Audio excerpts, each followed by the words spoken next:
So let's talk about second combination of resistances called parallel combination. तरीका सीख ही लिया था कि पैरेलल कॉम्बिनेशन होता क्या, दिखता कैसा है, तो जल्दी से हम उसको यहीं पे बना करके और उसका सर्किट डायग्राम बना देते हैं और फिर उसका इक्विवेलेंट सर्किट डायग्राम भी हमें बनाना है. तो लेट्स सपोज ये 3 रेजिस्टेंसेस आपको दे रखे हैं.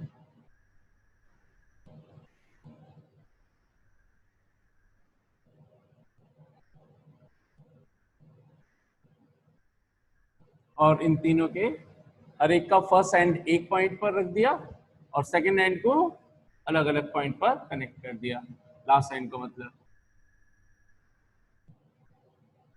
फिर से आप कंफ्यूज नहीं होना है किसी भी ब्रांच में. तो ब्रांच को अगर मैं बोलूं तो ये AB वाली, AB के बीच में ही 3 ब्रांचेस नजर आ रही है ना. एक R1 वाली नजर आ रही है, एक R2 वाली नजर आ रही है और एक R3 वाली नजर आ रही है. R3 कहाँ गायब हो गई, आ जा भाई, R3 वाली. ठीक है.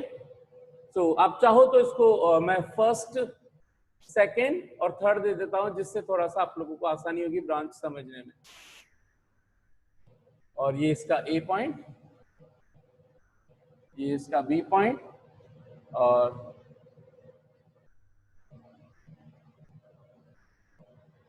ये हमने लगा दिया क्या. अच्छा, बहुत से लोग यहीं से भी कर देते हैं, तो दोनों में कोई कंफ्यूज होने की जरूरत नहीं है भाई. आपको वही बता रखा है कि गाड़ी घुमा दो, आप गाड़ी को जितने रास्ते मिल रहे हैं उतनी वो एक सिंगल चीज कहलाएगी ना, सिंगल रास्ता कहलाएगा. बस ये वायर को बैंड करना होता है, तो मतलब ऐसा थोड़ी कि वायर टूट गया.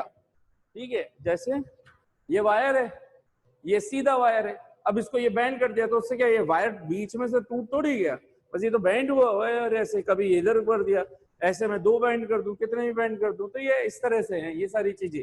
ये वायर चल रहा है भैया, ये वायर ऐसे, ये देखो ये वायर का चार्जर यहाँ पे लगा दिया, ये एक USB यहाँ लगा दी पावर बैंक में. पावर बैंक हो गया मेरा बैटरी का और ये हो गया इसको रेजिस्टेंस देने का. ठीक है, तो ये इस तरीके से कुछ काम करते हैं. ठीक है, ओके.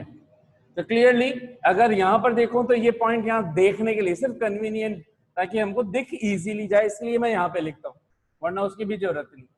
तो ये AB के बीच में कनेक्ट कर दी गई है 20 वोल्ट की बैटरी, और ये A और B के बीच में, तो ये भी A और B के बीच में. तो देखिए R1 किसके बीच में कनेक्टेड है, तो R1 भी तो A और B के बीच में कनेक्टेड है. इसका मतलब इसके V1 की जो वैल्यू होनी चाहिए वो V होनी चाहिए, VAB के बराबर. R2 के रेस्ट के अक्रॉस जो भी यहाँ पर, इसको मैं से बना देता हूँ, ये V1, ये V2, तो ये V2 की वैल्यू भी तो V होनी चाहिए, क्योंकि ये भी A और B के बीच में कनेक्टेड है. V1 की वैल्यू भी V, और R3 के अक्रॉस के अंदर जो V3 होगा उसकी भी वैल्यू क्या होनी चाहिए, V, क्योंकि ये भी किसके बीच में कनेक्टेड है, A और B. तो कॉन्सेप्ट बड़ा आसान है. पैरेलल के अंदर पोटेंशियल सेम होते हैं. करंट I साहब इस सोर्स ऑफ एनर्जी, यानी कि जो बैटरी है जो पोटेंशियल डिफरेंस प्रोवाइड कर रही है चार्जेस को फ्लो करवाने के लिए नेसेसरी, जिसके थ्रू करंट कॉन्स्टिट्यूट होगी. तो करंट ने कहा ड्राइवर गाड़ी निकालो, आगे देखो कहाँ कहाँ जाना है. तो उसने कहा मैडम जी आगे 3 रास्ते दिख रहे हैं, कि कोई बात नहीं, पूरी आर्मी को भरा, ये आए, ये गाड़ी यहाँ पे पहुंची, यहाँ तक सिंगल गाड़ी चल रही थी, सेम करंट चल रही थी, I करंट चल रही थी, यहाँ गाड़ी पहुंची, इसको 3 रास्ते आए. इसने कहा सिपाहियों आधे उधर जाओ, आधे इधर जाओ, बाकी मेरे पीछे आओ. तो यहाँ पर अब ये फर्स्ट की जगह I ज्यादा नजर आ रहा है. ये I1, ये फर्स्ट ब्रांच, ये सेकंड ब्रांच और ये थर्ड ब्रांच. तो इसमें कुछ करंट I1 चली गई, I2 चली गई, I3 चली गई. ठीक है, 3 करंट्स चली गई. बहुत से लोग यहाँ पे I1 I2 और फिर थर्ड वाली को I तो बोल देते हैं I minus I1 plus I2, तो वो भी ठीक है, लेकिन क्यों अननेसेसरी फालतू पंगे लेना, अभी तो समझ ही तो रहे. I1 I2 I3 हमने मान लिया. तो अब I1 पूरा ये जो भी के सिपाही थे, ये आर्मी थी, ये इधर वाले रास्ते से गए, तो इस R1 से करंट पास हो रही है I1, यहां पे आ रही है I1, R2 वाले से करंट पास हो रही है I2, और R3 से पास हो रही है I3। तो ये यहाँ पर धीरे धीरे धीरे आगे बढ़े और सभी के सभी यहाँ पर आकर के मिल गए। मैडम ने बोला कि आ जाओ वापस साथ चलेंगे, तो एक कार में वापस जाएंगे। क्यों? क्योंकि इस जंक्शन पे आकर के, जंक्शन क्यों हुआ ये? क्योंकि ए और बी पर एक से ज्यादा रास्ते नजर आ रहे, इसलिए जंक्शन हुआ। ठीक है, तो जैसे ही बी पर पहुंचे, बी पर पूरी आर्मी इकट्ठी हो चुकी है, करंट पूरी सेम हो चुकी है, I1 plus I2 plus I3। यहाँ पर I was being divided into 3, I1 plus I2 plus I3, तो वापस मिल गई, तो वापस करंट सेम बन जानी चाहिए, तो बस सेम करंट बन गई, ये हो गई I। ठीक है, ये डायग्राम क्लियर होना चाहिए।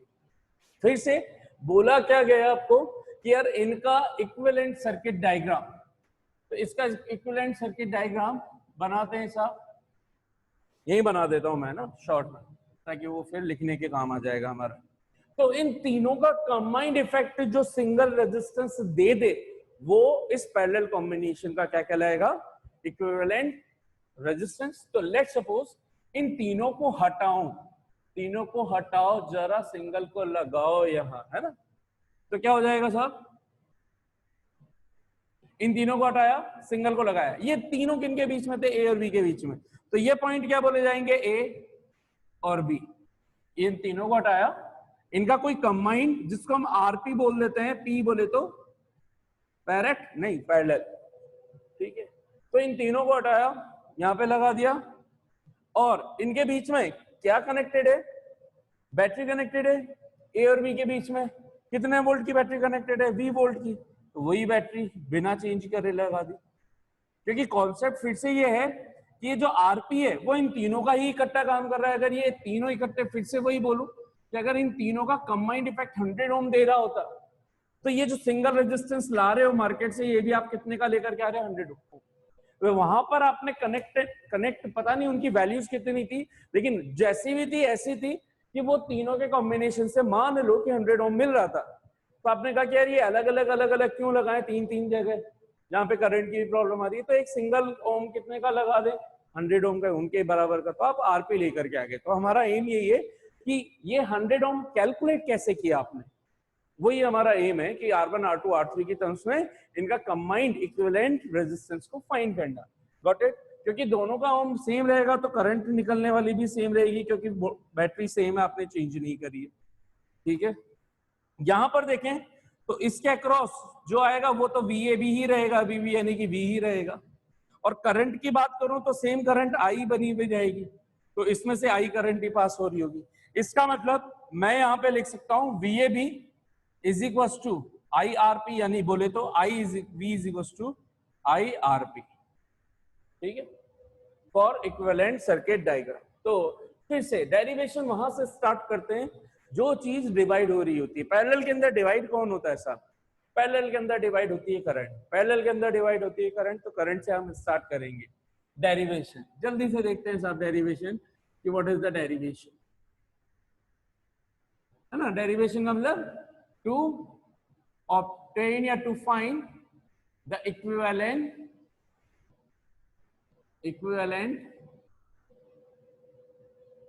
पैरेलल रेजिस्टेंस आरपी की वैल्यू फाइंड करनी है R1 R2 R3 की फॉर्म में। ठीक है, तो कॉन्सेप्ट क्या है, कहां से डिवाइड जो हो रही है, तो सिंस इन पैरेलल कॉम्बिनेशन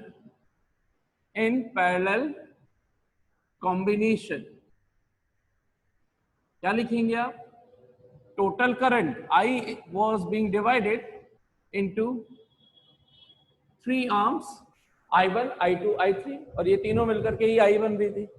तो यहां से देखें, पहले तो इसको इक्वेशन नंबर 1 दे दें। अब इसको देख के आपको होना चाहिए कुछ तो कुछ होता है, बिल्कुल होता है। क्या होता है? ये वाला जो I होगा वो हमेशा इक्विवेलेंट के लिए देखोगे, यानी कि जो सिंगल चीज है वो इक्विवेलेंट से मैच करोगे और बाकी की चीजें आप ब्रांचेस से मैच करोगे। तो फर्स्ट इन इक्विवेलेंट सर्किट के अंदर since V is equals to IRP, लेकिन हमारा एम अब इस टाइम पे V निकालना नहीं है, I चाहिए। यहाँ पे I1, I2, I3 और I की वैल्यू सब्स्टिट्यूट करनी है, तो यहाँ से I निकाला। So we got I is equals to RP upon V, equation number 2. Similarly, in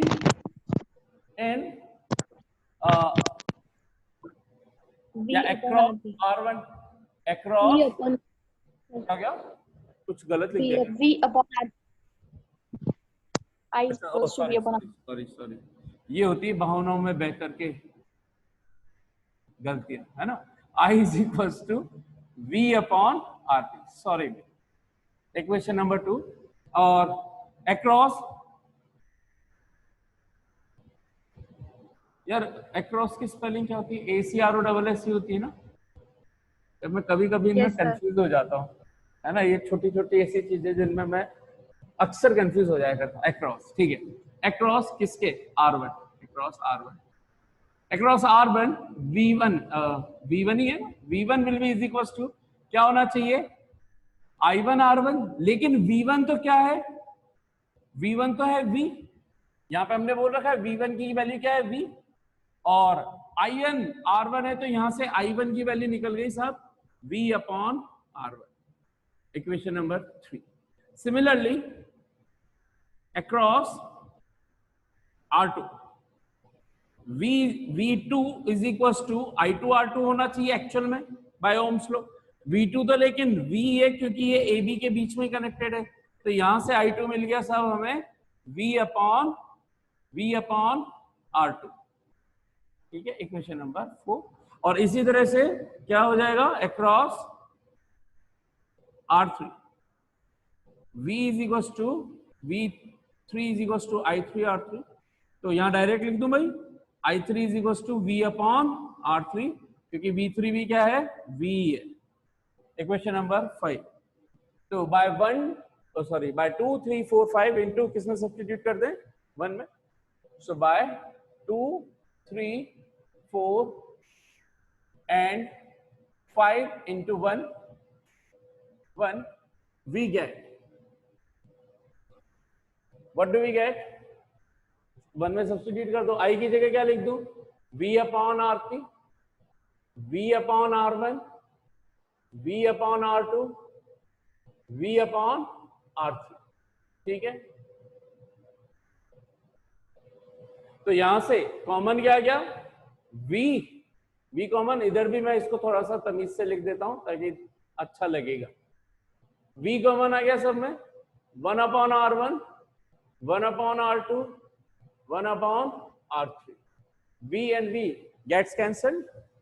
हमारे पास बच गया final expression 1 upon RP is equal to 1 upon R1 plus 1 upon R2 plus 1 upon R3, ठीक है, equation number 6। This is the required equivalent parallel combination resistance. तो इसमें क्या करेंगे? अब पहले आप 1 upon R1 plus 1 upon R2 plus 1 upon R3 find करेंगे, तो वो जो वैल्यू आएगी 1 अपॉन RP की आएगी, ना कि RP की।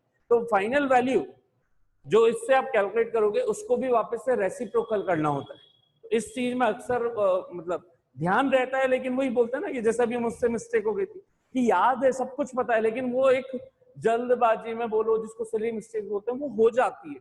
तो वो नहीं करनी, थोड़ा सा उस टाइम पे माइंड को थोड़ा सा फोकस रख करके एग्जाम टाइम पर ध्यान रखना होता है इन चीजों को, कि आप इनको इस तरह से रेसिप्रोकल ले, ठीक है। तो ये हो गया आपका 1 upon RP is equal to 1 upon R1 plus 1 upon R2 plus 1 upon R3। Got it? In general लिख देते हैं इसी रिजल्ट को। तो इन जनरल अब डायरेक्ट लिख दूं, उतनी भी लिखने की जरूरत नहीं है मुझे। फॉर n रेजिस्टेंसेस, है ना, आपको पता ही है n रेजिस्टेंसेस होंगे R1 R2 R3 Rn। तो 1 upon RP will be is equal to 1 upon R1 plus 1 upon R2 plus 1 upon R3 so on up to 1 upon Rn। This is the general result of क्या? Parallel combination equivalent resistance, जिसमें 1 upon RP की value आएगी। Finally आपको उसको reciprocal करके लिखना है। बहुत से बुक्स में फिर इसको 1 में या आरपी इज इक्वल टू इस पूरे को 1 करके लिखा जाता है। तो उससे बेटर है कि यार पहले इजीली निकाल दो, 1/r1 + 1/r2 + 1/r3। ठीक है, जो भी है ठीक है साहब। यहाँ तक कितनों को अच्छे से समझ में आ चुका है सब कुछ? ध्यान से देखें, इसके अंदर तो ये पैरेलल था, सीरीज में हमें मिला था RS = R1 + R2, direct addition. हमने चैप्टर पढ़ा था इलेक्ट्रिक पोटेंशियल एंड कैपेसिटेंस, उसमें आए थे कैपेसिटर्स। तो उसमें जो सीरीज में कैपेसिटेंस की इक्विवेलेंट कैपेसिटर की वैल्यू जो आ रही थी, इक्विवेलेंट कैपेसिटेंस जो आ रही थी, वो आता था 1/C = 1/C1 + 1/C2। वो किसमें था? सीरीज में। और इसमें सीरीज में डायरेक्ट ऐड करते हैं, उसमें पैरेलल में डायरेक्ट एडिशन था, जबकि इसमें पैरेलल में डायरेक्ट। इसका मतलब एक तरह से जो कैपेसिटेंस में सीरीज में फॉर्मेट चलता है, वैसा फॉर्मेट यहाँ पैरेलल में चलता है रेजिस्टेंस में। और जो फॉर्मेट कैपेसिटेंस में सीरीज में जो पैरेलल में चलता है, वो इसमें सीरीज के अंदर चलेगा। जो उसमें पैरेलल में वो इसमें सीरीज में, और जो उसमें सीरीज में वो इसमें पैरेलल में। ठीक है, एक चीज का ये ध्यान रखना है। स्पेशल केसेस कर लेते हैं साहब। स्पेशल केस, इसके अंदर 1-2 केसेस करेंगे। स्पेशल केस 1, सबसे पहले तो वही F R1 = R2 = R3 so on dash = Rn, n resistances are being connected और हर एक की वैल्यू R मान ली गई है। Let each is of R ohm resistance. Then 1/Rp, then direct बता सकते हो क्या कि Rp क्या हो जाएगा? R/N, है ना? किसी को अगर देखना हो तो प्रूफ के हिसाब से इसी केवल इस केस के लिए 1/Rp = 1/R + 1/R so on 1/R कितनी टाइम्स? n times. तो इसके अंदर एलसीएम क्या आ जाएगा इसका? R LCM 1 + 1 + 1। कितनी बार 1 को ऐड करना है? n times, n times add करना है। 1/Rp की चल रही है ये वैल्यू, तो यहाँ पे 1/Rp कितना आ जाएगा साहब? 1/Rp वहां दिख नहीं रहा, तो यहाँ पे 1/Rp की वैल्यू कितनी आ जाएगी? 1 + 1 + 1 n टाइम्स। 1 + 1 2 बार 1 1/R ही आएगी। वेरी गुड है। क्या बोले तनिष्का, आपने आंसर क्या दिया है? n/r। अच्छा n/r, मुझे 1/R सुना। ठीक है, गुड। सो 2 × 1 2, 3 × 1 3, 4 × 1 4, n × 1 n, तो n/R। लेकिन हमें तो रेसिप्रोकल करना है ना, क्योंकि Rp की वैल्यू निकालनी है, तो R/n। ठीक है, इसका मतलब क्या हो गया कि अगर 10 ओम का रेजिस्टेंस था और ऐसे 50 रेजिस्टेंसेस आपने अप्लाई कर रहे हैं, तो इक्विवेलेंट रेजिस्टेंस कितनी आने वाली है? 10/50। जो रेजिस्टेंस की each resistance value divided by total number of resistances. तो 10 ओम का रेजिस्टेंस लगाया, ऐसे 50 रेजिस्टेंसेस लगाए, तो 10/50 1/5 0.2 ohm will be the answer. Got it? इसका मतलब यहां पर इसके अंदर कंक्लूजन्स क्या क्या हो जाएंगे हमारे? एक तो पैरेलल के अंदर करंट डिवाइड होती है, पैरेलल के अंदर पोटेंशियल सेम रहता है। 2, थर्ड पॉइंट हो गया कि इसके अंदर डायरेक्ट सम नहीं होता, यहाँ पर इंडिविजुअल रेजिस्टेंसेस के रेसिप्रोकल्स के सम का रेसिप्रोकल करना होता है। The equivalent resistance in parallel combination is the sum of reciprocal of each individual resistances reciprocal. ठीक है, तो ये हो गया। अगर n इक्वल वैल्यू वाले रेजिस्टेंस करवा रखे हैं, तो individual value resistance divided by total number of resistance, this is the answer. Case 2 करते हैं साहब। केस 2 यहां तक नजर आ रहा है ना?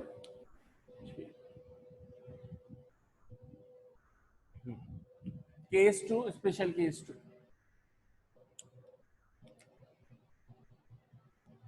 स्पेशल केस 2, ठीक है। ये स्पेशल केस 2 इंपॉर्टेंट है अपने आप में, इसको एज ए फॉर्मूला याद रखेंगे। फॉर 2 रेजिस्टेंसेस इन पैरेलल, क्योंकि बहुत बार छोटी मोटी जगह पे काम में आता ही है। और इनफैक्ट कि जब भी इक्विवेलेंट वाले क्वेश्चंस आते हैं तो, हालांकि मैं बार बार बोलता हूँ आते हैं तो आते हैं, नहीं आ रहे इस बार, या डिलीट कर दिया, कोई बात नहीं, फिर भी पढ़ लो। क्या होता है कि छुड़वाया जाता नहीं, मैं कोशिश करता हूँ कि मैं छोड़ दूं, छोड़ा नहीं जा रहा। For two resistances R1 and R2, R1 and R2, अगर दो रेजिस्टेंसेस हो तो क्या करेंगे साहब, आपको learn the formula directly R1 R2 upon R1 plus R2। ठीक है, फिर से किसी को प्रूफ चाहिए तो यार कर लो ये। 1 upon RP is equal to दो रेजिस्टेंसेस का मतलब 1 upon R1 plus 1 upon R2, इनका एलसीएम आ गया R1 R2, ऊपर हो गया R2 प्लस R1, ये चल रहा है 1 अपॉन RP, तो इसका रेसिप्रोकल कर दिया तो RP is equal to R1 R2 upon R2 plus R1 लिखूं या R1 प्लस R2 लिखूं, बात तो एक ही है। तो इससे क्या होता है कि कैलकुलेशन बहुत टाइम फास्ट हो जाती है, पता नहीं कब होगी। खैर, तो यहां तक समझ में आ गया भाई सभी को, ये सारी चीजें क्लियर है। तो ये प्रूफ था, ये ध्यान रखना ही है, मैं इस प्रूफ को रब कर रहा हूं ताकि इसकी जगह एक दूसरा चीज और लिख सके। तो ये आपको दो स्पेशल केस का ध्यान रखना ही है, एक R/N और एक ये वाला, जो इसको आप फॉर्मूले की तरह काम में लीजिएगा हमेशा जब भी पैरेलल दो रेजिस्टेंसेस दिख जाएं। जैसे सीरीज में दो कैपेसिटेंस दिखते हैं तो equivalent capacitance C1 C2 upon C1 plus C2, वो की वही चीज पैरेलल में अगर दो रेजिस्टेंस दिखेंगी तो R1 R2 upon R1 plus R2। ठीक है, और क्या इस एक जल्दी से, तो since for n resistances n equal for n equal resistances first RS का आंसर आया था हमारे पास अनार, एंड RP का आंसर आया था या आया है R/N। तो अक्सर क्या होता है छोटे मोटे एग्जाम्स के अंदर इनका रेशियो पूछ लिया जाता है। So then RS upon RP या RP अपॉन RS जैसा भी फिर पूछा जाए आपको उसके अकॉर्डिंग करना है। तो ये क्या हो जाएगा, NR अपॉन R/N। तो ये क्या हो गया, R से R गेट्स कैंसिल तो N स्क्वायर, तो RS रेशियो RP ये इस तरह से पूछा जाता है, N स्क्वायर रेशियो 1। ठीक है, तो SP साहब का जो रेशियो होता है वो स्क्वायर टाइम्स चलता है, तो PS हो जाएगा तो 1:n स्क्वायर हो जाएगा, सिंपल सी बात है। ठीक है, तो ये भी समझ में आ गया क्या सभी को?